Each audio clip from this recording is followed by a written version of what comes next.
Gente, meu nome é Carolina, eu sou aluna do curso de Ciências Biológicas na UFCJ e eu faço parte do programa Residência Pedagógica. E hoje eu vim aqui ajudar vocês um pouquinho no conteúdo de genética, que é um conteúdo que vocês vão ver aí em questões do Enem, questões do PET avaliativo, dos outros PETs que vocês tiveram. É um conteúdo que vocês vão topar com eles aí em todos os caminhos que vocês seguirem aí. Tá? Então eu espero ajudar vocês.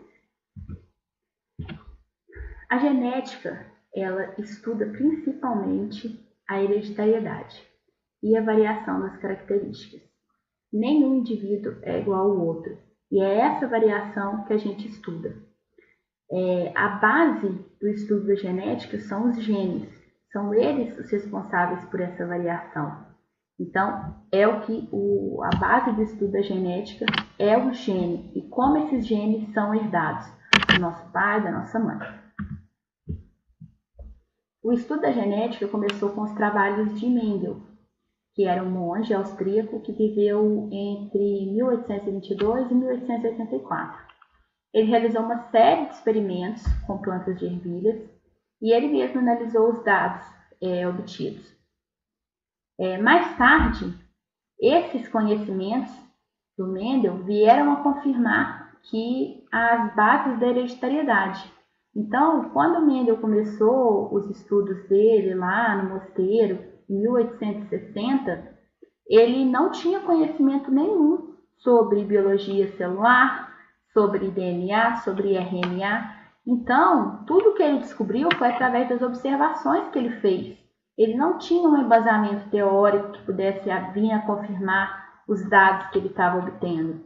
Tudo que ele viu e ele concluiu veio a ser confirmado mesmo mais tarde. Tudo que a genética, a base da genética é em cima dos trabalhos do Mendel. Então, eles até hoje são o fundamento da genética moderna. Então, o trabalho do Mendel não saiu de moda, eu acho que não vai sair nunca. Ele é considerado o pai da genética com toda razão. E aí vocês podem se perguntar, né? O Mendel trabalhou com ervilhas, mas por que o Mendel escolheu as ervilhas, né? Sempre que se fala de Mendel, se lembram das ervilhas. O Mendel foi muito esperto nas escolhas que ele fez para poder trabalhar no mosteiro. Ele escolheu uma planta que era fácil de se trabalhar, era um organismo que ele tinha familiaridade, que se reproduz fácil por autofecundação, que apresenta um desenvolvimento rápido, que gera um grande número de descendentes a cada cruzamento, que as características são bem visíveis, são fáceis de serem observadas, a cor da flor, o formato da semente, a forma da folha. Então, todas as características que o Mendel estudou eram características que eram fáceis de serem vistas ali na planta. E hoje em dia, a gente chama esses organismos de organismos modelos, que são os organismos que a gente trabalha em laboratório para poder trabalhar a genética. Alguns deles, algumas plantas ainda são usadas, além de drosófila, camundongo, o paulistinha, que é esse peixinho aqui que vocês estão vendo, é muito usado no estudo de genética. Ele foi muito sagaz nas escolhas que ele fez para poder fazer os estudos dele. Esse foi uma grande sacada do Mendel. E aí o Mendel, ele também teve outra grande sacada, que foi escolher os aspectos que ele ia trabalhar. Um a um, ele escolheu o formato da semente. A gente tem uma quantidade muito grande de formas, de tipos e tudo mais. E ele selecionou as que ele queria trabalhar. Semente lisa e rugosa, a cor da flor púrpura e branca. Então, ele foi muito esperto. Outra coisa que o Mendel fez, antes de iniciar seus projetos, o cruzamento das ervilhas, foi trabalhar com plantas de linhagens puras, ou seja, plantas que produziam descendentes com aspectos que não variavam quando realizava a autofecundação. Então, vamos ver, por exemplo, a linhagem pura característica da forma da semente. É a semente lisa. Então, quando essa planta se autofecunda, ela só vai gerar sementes lisas. Se ele autofecunda a planta e ela gera uma semente rugosa, ele descarta ela. Essa foi a base que fez o Mendel conseguir fazer as observações corretas nos experimentos dele. Ele ficou em torno de 2 anos só preparando essas linhagens puras para ele poder começar os experimentos. Ele foi muito perspicaz nesse aspecto. Todos esses indivíduos da linhagem da geração parental, eles constituem a linhagem pura. Então, aqui a gente tem linhagem parental, a geração parental, que são indivíduos de linhagens puras. Ou seja, quando eles se autofecundam, eles só vão gerar indivíduos com essa característica, só indivíduos lisos. Quando esse aqui se autofecunda, ele só vai gerar indivíduos rugosos. E aí o Mendel fez o quê? Ele pegou um puro liso e uma semente pura rugosa e cruzou as duas, uma fecundação cruzada. Quando ele fez isso, o que ele obteve na geração F1? Foram somente sementes lisas. Essas sementes lisas, elas não são mais puras. Por quê? Porque elas vieram de sementes lisas e semente rugosa, da fecundação das duas. Então, elas são chamadas híbridas. Então, é o heterozigoto. Ele não é mais o homozigoto, ele é o heterozigoto, porque ele tem um alelo rugoso e um alelo liso. Tá bom? Eu vou explicar mais sobre isso. Aqui a gente vê de novo, que a geração F1 não é mais pura, porque ela é formada pelo cruzamento de plantas que produzem sementes lisas com plantas que produzem sementes rugosas. Assim, os indivíduos da F1 são híbridos ou heterozigotos, tá bom? A característica que se manifesta nas gerações que não foram linhagens puras é chamada dominante. E a característica que não se manifesta é a recessiva. Vou mostrar para vocês no exemplo aqui à frente, tá bom? Mas será que o aspecto rugoso, que é recessivo, desapareceu? Por que ele está fazendo essa pergunta? Porque aqui a gente tem o aspecto rugoso e o aspecto liso, que cruzaram entre si. E aí, na prole aqui, né, que a gente pode chamar de prole, ou geração F1, a gente só teve a característica lisa aparecendo, não é? Aparentemente, realmente são todos lisos, mas será que todos só têm o genótipo desse indivíduo aqui? Não, né? Então, por que será que essa característica sumiu aqui, né? Então, vamos ver o que aconteceu. Para descobrir por que a característica rugosa não apareceu na geração F1, Mendel fez o seguinte: ele deixou que esses indivíduos da geração F1 se autofecundassem, para ele ver o que ia acontecer na geração F2, que seria a segunda geração de filhos. E quando ele fez isso, ele teve o seguinte resultado, né, nessas primeiras observações dele. Ele viu que 5.474 sementes eram lisas e 1.850 eram sementes rugosas. Ou seja, as sementes rugosas, quando a F1 se autofecundou, voltaram a aparecer. Então, ele percebeu, a partir desses números, que 75%, que são as lisas, eram de caráter dominante, que são as sementes lisas. E 25%, que são as sementes rugosas, são do caráter recessivo, das ervilhas, das sementes que ele observou na F2. O que permitiu para ele afirmar que a característica recessiva ela estava presente sim na geração F1, mas estava oculta. na geração que tivemos só sementes lisas, o caráter recessivo ele estava presente aqui, mas a gente não estava vendo, mas ele estava aqui, porque quando a gente fez a autofecundação com esses indivíduos, o caráter rugoso voltou a aparecer na F2, né? E aí, como que a gente pode explicar esse resultado, né? A primeira coisa que a gente tem que ter em mente é que as ervilhas são células diploides, ou seja, elas têm pares de cromossomos homólogos. Então, lá na meiose, quando a célula quando os cromossomos vão segregar, a gente vai receber as ervilhas, no caso, um cromossomo do liso e um cromossomo do rugoso, correto? Então, o Mendel, para facilitar isso aqui, a gente nomeou os alelos, que são o que vão ser passados dos pais para os filhos. O alelo Rzão é o alelo para liso. E o alelo Rzinho é o alelo para rugoso.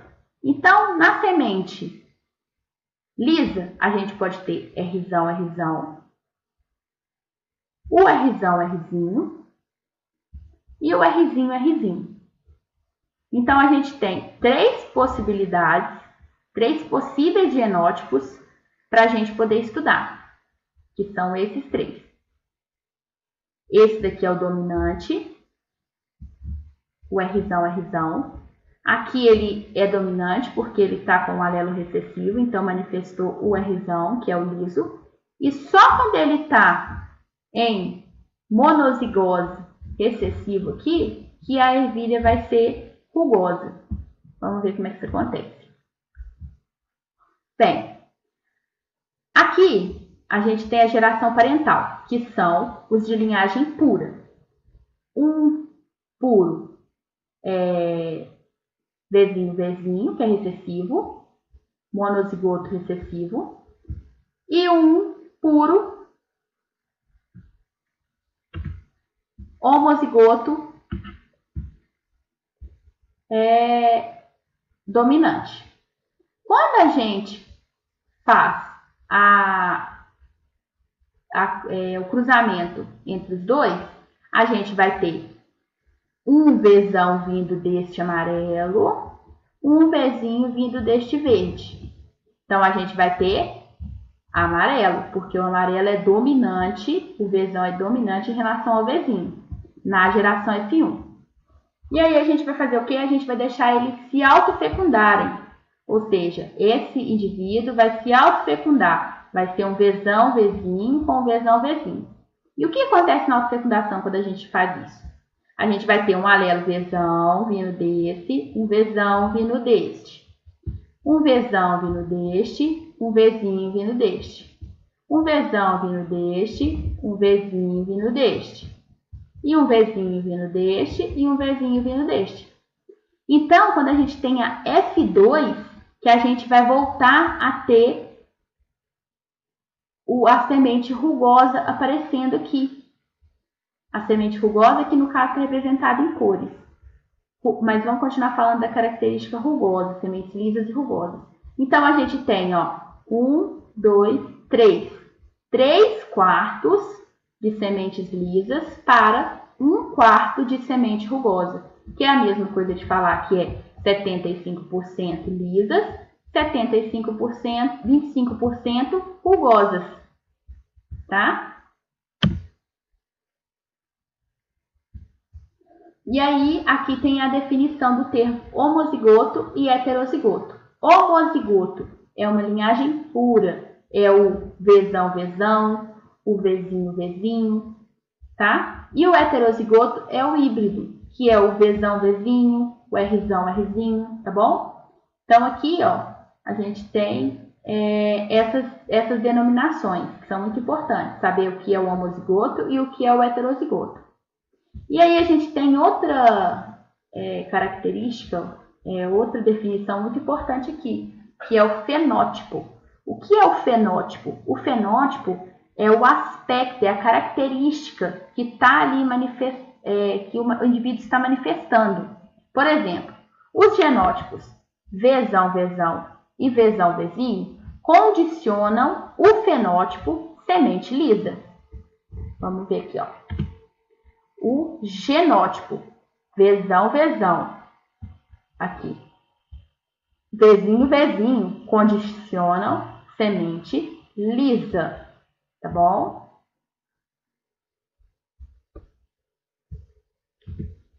E o genótipo vezinho, vezinho, condiciona semente rugosa, tá bom? Simples assim. O genótipo condiciona o fenótipo. Os genótipos são o nosso conjunto de genes, o que vai manifestar o nosso fenótipo. O fenótipo é a nossa forma física, as nossas características físicas, tá bom? Tentem guardar sempre assim.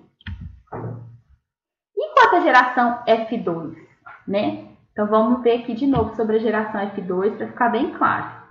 Na F2, a gente vai pegar o indivíduo que é heterozigoto, que veio lá da geração parental, quando os dois homozigotos teve a fecundação dos dois. Eles tiveram um heterozigoto, e esse heterozigoto agora vai sofrer autofecundação. A autofecundação é o Rzão, Rzinho, que é o heterozigoto, com o Rzão, Rzinho, que é o heterozigoto. É a autofecundação. Nessa autofecundação, a gente vai ter o quê? Rzão, Rzão, Rzão, Rzão aqui, lisa. Rzão, Rzinho, que é o Rzão de um aqui, de um, com o Rzinho de outro, lisa. Rzinho, Rzão de um, Rzinho de um, Rzão de outro, lisa. E o Rzinho aqui, rugosa. Aqui na F2 vai voltar a aparecer, somente na F2, a característica que é recessiva. Aqui ela vai voltar a aparecer. Bem, então, o que a gente pode afirmar observando essa tabela? Não é essa tabela? Que 50% do resultado da geração F2 é homozigota. Homozigota que tem o mesmo alelo, Rzão, Rzão e Rzinho, Rzinho. E 50% são heterozigotos, ou seja, Rzão, Rzinho, Rzão, Rzinho. O caráter rugoso, que estava oculto na F1,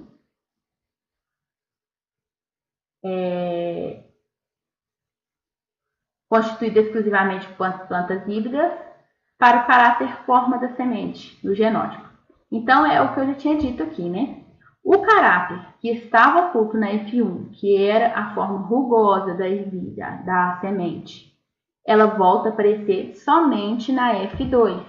Aqui, quando a gente tem a autofecundação da prole da F1. Da F1. Então, aqui a gente tem 50% de homozigotos, 50% de heterozigotos, tá bom? E o que aconteceu aqui, né? Essa daqui é a meiose. Essa é a explicação de tudo o que acontece da base da genética. A célula está aqui, ó, a célula da ervilha, uma célula diploide, igual eu já tinha falado. A gente tem a duplicação do material genético, o emparelhamento dos cromossomos.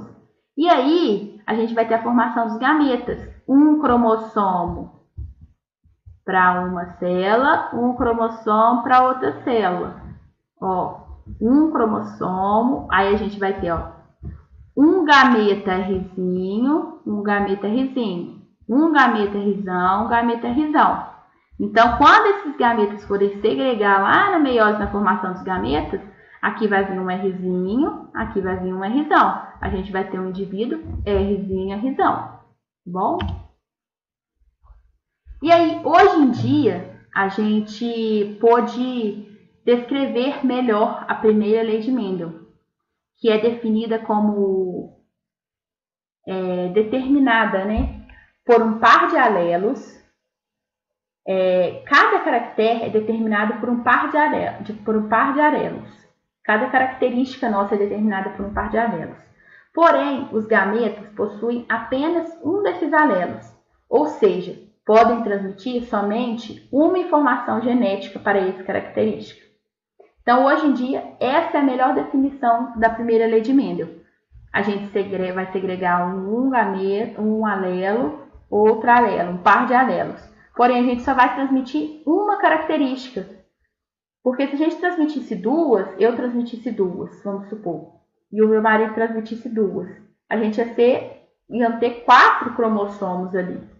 Então, a gente não ia ser diploide. Então, na meiose, a gente fica haploide, nosso gameta é haploide, e quando a gente tem a fecundação ali, a gente volta a estabelecer a diploidia, tá bom? Então, é um gameta da mãe, um gameta do pai, restabelecendo a diploidia. Somos organismos diploides, tá? E aí tem uma questão interessante que sempre a gente vê aí em provas, que é o cruzamento teste. Para saber se o indivíduo é portador do fenótipo dominante de uma característica, se ele é homozigoto ou heterozigoto, a gente vai realizar um cruzamento teste. Por exemplo, quando a gente tem lá o heterozigoto, as ervilhas amarelas, lá no caso. Eu estava explicando como lisas e rugosas, agora eu vou explicar como amarelas. A gente tem, dentre as amarelas, eu quero saber qual que é, se elas são heterozigoto, se o indivíduo é heterozigoto ou homozigoto. Porque aqui eu tenho homozigoto, heterozigoto e heterozigoto. Então, o cruzamento teste é para a gente ver se o indivíduo é homozigoto ou heterozigoto, tá bom? Então, aqui, a gente vai pegar o indivíduo, né?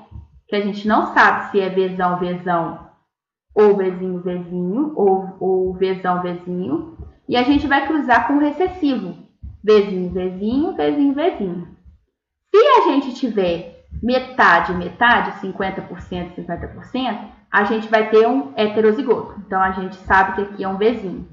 E se a gente tiver somente a característica dominante aparecendo, a gente sabe que a gente está cruzando o indivíduo teste, o recessivo, né, no caso, com um homozigoto dominante, que é o Vzão, Vzão. Então, esse cruzamento teste é muito usado para a gente saber se a gente está com uma ervilha, por exemplo, amarela, homozigota ou heterozigota. É muito simples, é somente realizar o cruzamento teste, tá bom? Esse cruzamento teste é muito utilizado ainda. E agora eu quero falar para vocês um pouquinho sobre o sistema ABO. O sistema ABO é assim, em sua uma pincelada, para vocês terem uma noção. Pelo sistema ABO, nós somos distribuídos em 4 grupos sanguíneos, tá bom? É o grupo sanguíneo A, o grupo sanguíneo B, o AB e o O. Quando a gente é classificado no grupo sanguíneo A, a gente possui hemácia, proteínas nas hemácias que possuem o A e não possui o B. Quando a gente é do grupo B, a gente possui as proteínas do grupo B e não possui as do grupo A. Quando a gente é do grupo AB, a gente possui as proteínas do grupo A e as do grupo B. E quando a gente é do grupo O, a gente não possui nenhum tipo de proteína, tá bom? Então, é usado para classificação do grupo sanguíneo as proteínas que estão presentes na hemácia, tá bom? E aí, a presença da proteína, ela é condicionada por um alelo, que a gente chama de isão. Então, a gente pode ter o alelo isão A, que é o que condiciona o tipo sanguíneo A. Isão B, condiciona o tipo sanguíneo B. Quando a gente tem um alelo isão A e um alelo isão B, a gente tem o grupo sanguíneo AB. E quando a gente tem o izinho, que é o recessivo, que é o do grupo O, tá bom? Então, aqui, quando o indivíduo ele é homozigoto, isão A, ele é do grupo A. Se ele é heterozigoto, isão A, izinho, que é do grupo O, ele recebeu um alelo isão A, pode ser filho da mãe, por exemplo, e um alelozinho do pai. Ele vai ser do grupo A. Por quê? Porque o grupo izinho, que é o grupo O, é recessivo. Então, esse grupo aqui é tipo A. O isão B é a mesma coisa, é o dominante, é o homozigoto. E o isão B izinho é o heterozigoto, o isão B é dominante, grupo B. E quando a gente recebe o isão A da mãe e isão B do pai, a gente tem uma codominância. E a gente é do grupo sanguíneo AB. E quando a gente recebe o izinho, a gente é do grupo O. Então, isso aqui é muito importante para a gente ver os grupos, para definir os grupos sanguíneos, né? A doação de sangue, o grupo O, como ele não tem a proteína, ele pode doar para qualquer grupo sanguíneo, tá bom? Os outros só recebem o grupo AB, é o receptor universal que recebe de qualquer grupo sanguíneo. Então, é muito importante a gente ter noções de como funciona esses alelos, essas proteínas do sistema BO, tá bom? E aí eu coloquei esse desenho aqui para vocês terem uma noção de uma aplicação genética, que é o seguinte: a gente tem aqui a mãe. Isso daqui, gente, é um eletroforese, tá bom? É um dos sistemas mais usados para fazer testes de DNA. A gente coloca as bandas do DNA para correr, tá bom? Num gel de agarose, tá? Mas eu não vou entrar em detalhes agora. E aqui a gente tem as bandas da mãe, do DNA, a da criança e a dos possíveis pais. Como que a gente vai saber qual que é o pai aqui no caso? Aqui a gente tem as bandas da mãe. A gente vai comparar qual banda essa criança recebeu da mãe. Olha aqui, essa daqui ela recebeu da mãe, ó. Tá vendo? Agora a gente vai ver quais essas outras quais ela recebeu do pai, tá bom? Por exemplo, essa daqui, esse homem aqui, não, a criança não tem essa banda. Esses dois também não tem. Agora essa banda aqui, ó, esse homem 1 e o homem 2 tem. Essa banda aqui, o homem 2 e o homem 3 tem. Então o homem 2 já tem duas bandas iguais à da criança. Vamos descer mais. Olha essa aqui, essa é da mãe. O homem 3 tem uma banda aqui. Então o homem 3 e o homem 2 tem duas bandas cada um. Vamos continuar olhando. Agora aqui embaixo, ó. O homem 2 tem mais uma banda compatível com a da criança. Mais uma banda compatível com a da criança aqui, ó. Esse daqui também tem. Só que o que tem mais bandas compatíveis com a da criança é o homem 2. Então, o homem 2 é o pai dessa criança. Então, a genética ela tem muitas aplicações, tá bom?